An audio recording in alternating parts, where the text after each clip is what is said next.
Very good morning. Monkey crocodile.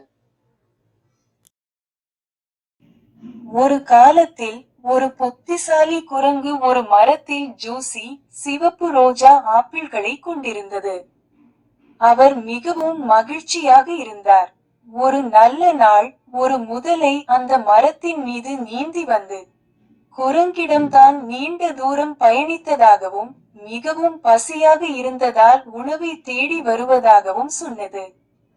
அன்பான குரங்கு அவருக்கு சில ரோஜா ஆப்பிள்களை கொடுத்தது. முதலை மிகவும் ரசித்து குரங்கிடம் இன்னும் கொஞ்சம் பழங்களுக்காக வர முடியுமா என்று கேட்டது. பெருந்தன்மையான குரங்கு மகிழ்ச்சியுடன் சம்மதித்தது. மறுநாள் முதலை திரும்பியது. மற்றும் அடுத்தது. அதன் பிறகு அடுத்தது. விரைவில் இருவரும் நல்ல நண்பர்களாக மாறினர். எல்லா நண்பர்களையும் போலவே அவர்கள் தங்கள் வாழ்க்கை, நண்பர்கள் மற்றும் குடும்பத்தை பற்றி விவாதித்தனர். முதலை குரங்கிடம் தனக்கு மனைவி இருப்பதாகவும் அவர்கள் ஆற்றின் மறுகரையில் வசிப்பதாகவும் கூறியது. எனவே அன்பான குரங்கு தனது மனைவிக்கு வீட்டிற்கு எடுத்துச் செல்ல சில கூடுதல் ரோஜா ஆப்பிள்களை வழங்கியது. முதலையின் மனைவி ரோஜா ஆப்பிள்களை நேசித்தாள். அவளுடைய கணவனுக்கு தினமும் கொஞ்சம் வாங்கி தருவதாக உறுதியளித்தாள். இதற்கிடையில் குரங்குக்கும் முதலைக்கும் இடையே அதிக நேரம் செலவழித்ததால் நட்பு ஆழமடைந்தது. முதலையின் மனைவி பொறாமைப்பட ஆரம்பித்தாள். இந்த நட்புக்கு முற்றுப்புள்ளி வைக்க விரும்பினாள். அதனால் தன் கணவன் குரங்குடன் நட்பாக இருக்க முடியும் என்பதை நம்ப முடியவில்லை என்று பாசாங்கு செய்தாள். அவனும் குரங்கும் உண்மையான நட்பை பகிர்ந்து கொண்டதாக அவளுடைய கணவன் அவளை நம்ப வைக்க முயன்றான். குரங்கு ரோஜா குரங்குகளை உணவாக கொண்டு வாழ்ந்தால் அதன் சதை மிகவும் இனிமையாக இருக்கும் என்று முதலையின் மனைவி தனக்குள் நினைத்தாள். எனவே குரங்கை தங்கள் வீட்டிற்கு அழைக்குமாறு முதலையிடம் கேட்டாள். இதில் முதலை மகிழ்ச்சியடையவில்லை. ஆற்றின் குறுக்கே குரங்கை கடப்பது கடினம் என்று சாக்கு போக்கு சொல்ல முயன்றார்.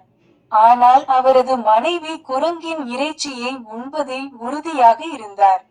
அதனால் அவள் ஒரு திட்டத்தை யோசித்தாள். ஒரு நாள் அவள் மிகவும் உடல்நிலை சரியில்லாமல் இருப்பது போல் நடித்து குரங்கின் இதயத்தை சாப்பிட்டால் மட்டுமே அவள் குணமடைவாள் என்று மருத்துவர் சொன்னதாக முதலையிடம் சொன்னாள். அவளுடைய கணவன் அவளுடைய உயிரை காப்பாற்ற விரும்பினான். அவன் தன் நண்பனின் இதயத்தை அவளிடம் கொண்டு வர வேண்டும். முதலை திகைத்தது. இக்கட்டான நிலையில் இருந்தார். ஒருபுறம் அவர் தனது நண்பரை நேசித்தார். மறுபுறம் அவர் தனது மனைவியை இறக்க அனுமதிக்க முடியாது. முதலையின் மனைவி குரங்கின் இதயத்தை தனக்கு கிடைக்காவிட்டால் அவள் இறந்து விடுவது உறுதி என்று மிரட்டினாள். எனவே முதலை ரோஜா ஆப்பிள் மரத்திற்கு சென்று தனது மனைவியை சந்திக்க வீட்டிற்கு வரும்படி குரங்கை அழைத்தது. முதலையின் முதுகில் ஆற்றின் குறுக்கே சவாரி செய்யலாம் என்று குரங்கிடம் கூறினார். குரங்கு மகிழ்ச்சியுடன் ஒப்புக்கொண்டது. அவர்கள் ஆற்றின் நடுப்பகுதியை அடைந்ததும் முதலை மூழ்கத் தொடங்கியது. பயந்து போன குரங்கு ஏன் அப்படி செய்கிறீர்கள் என்று கேட்டது. தன் மனைவியின் உயிரை காப்பாற்ற குரங்கை கொல்ல வேண்டும் என்று முதலை விளக்கியது. புத்திசாலியான குரங்கு முதலையின் மனைவியின் உயிரை காப்பாற்றுவதற்கு மகிழ்ச்சியுடன் தனது இதயத்தை தருவதாக சொன்னது. ஆனால் அவர் தனது இதயத்தை ரோஜா ஆப்பிள் மரத்தில் விட்டுவிட்டார். குரங்கு ஆப்பிள் மரத்திலிருந்து தன் இதயத்தை பெறுவதற்காக முதலையை விரைந்து திரும்பிச் செல்லும்படி கேட்டான். முட்டாள்தனமான முதலை விரைவாக ரோஜா ஆப்பிள் மரத்திற்கு நீந்தியது. குரங்கு மரத்தின் மீது ஏறி பாதுகாப்புக்காக ஓடியது. அவர் தனது பொல்லாத மனைவியை உலகிலேயே மிகப்பெரிய முட்டாளை மணந்ததாக முதலையிடம் கூறச் சொன்னார். ஒழுக்கம், உங்களை குறைத்து மதிப்பிடாதீர்கள். இந்த உலகத்தில் பெரிய முட்டாள்கள் இருக்கிறார்கள். Thank you and bye. Like, share and subscribe for more videos.